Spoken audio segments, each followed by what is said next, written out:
Hey guys, I'm going to show you how to mobilize your abdominal muscles now using a soccer ball, or it could be any type of like softer ball, so like maybe a kid's toy ball.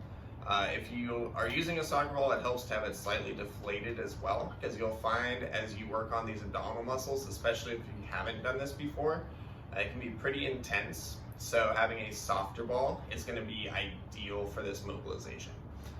We're going to take the ball here, we're going to lay over it, and we're going to go kind of in a pattern where we're going to start on the right, what we call lower quadrant first, so kind of inside part of the pelvis here, and then we're going to work up to the right, kind of upper part just below the rib cage, then the left upper part just below the rib cage, then down to the inside part of the pelvis again on the left side, and then we're going to finish up in the center.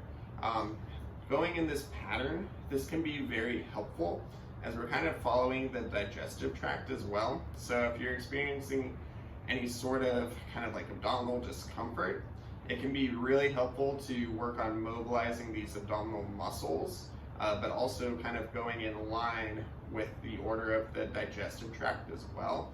This can be very beneficial.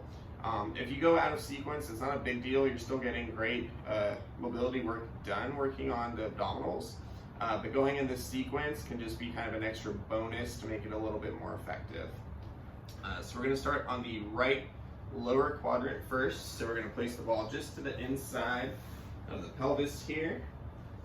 We're going to kind of search for any kind of positions where we feel a little more restriction. So it might be rotating in kind of to the left a little bit, maybe turning to the right, could be extending slightly, coming down. Wherever you feel the most restricted, that's where we're trying to search for. So once we find that spot here, we're then going to take some deep breaths in and out. So big breath in, try to hold for a few seconds, then exhale. Each time you exhale, we're going to try to sink a little bit deeper around the ball or apply a little more pressure. Big breath in, exhale. We can spend about 1 or 2 minutes kind of in one area here, and then as it starts to feel a little bit better, a little less intense, we can start to explore for other areas. So now I'm moving to that right upper quadrant. So this is going to be just below the rib cage here. Then we can do again some deep breaths in. Exhale, relax. Add some different motions here, see if there's any position where it feels a little more restricted. And after 1 or 2 minutes, move over to the left side now, so just below the rib cage, left upper quadrant. Deep breath in, exhale. You can tension a little bit by searching and moving in some different directions.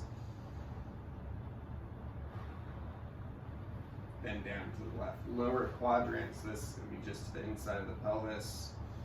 Search again for anywhere that's restricted. Add your deep breaths in and out. Hold that breath in for a few seconds, then exhale, sink a little bit deeper.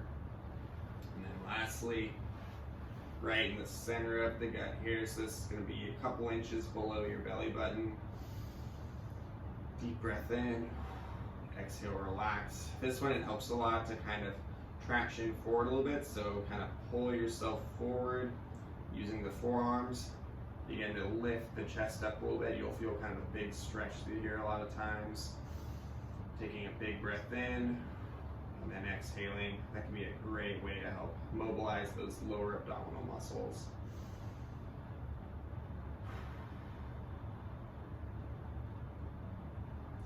In this lower section here, it's also important to note that you probably would like to make sure that you don't have a full bladder, that you've gone to the bathroom before you do this. Having a full bladder would definitely make this very uncomfortable. So make sure that you've gotten all that taken care of before starting on this. And that'll just help improve the effectiveness for this mobilization as well.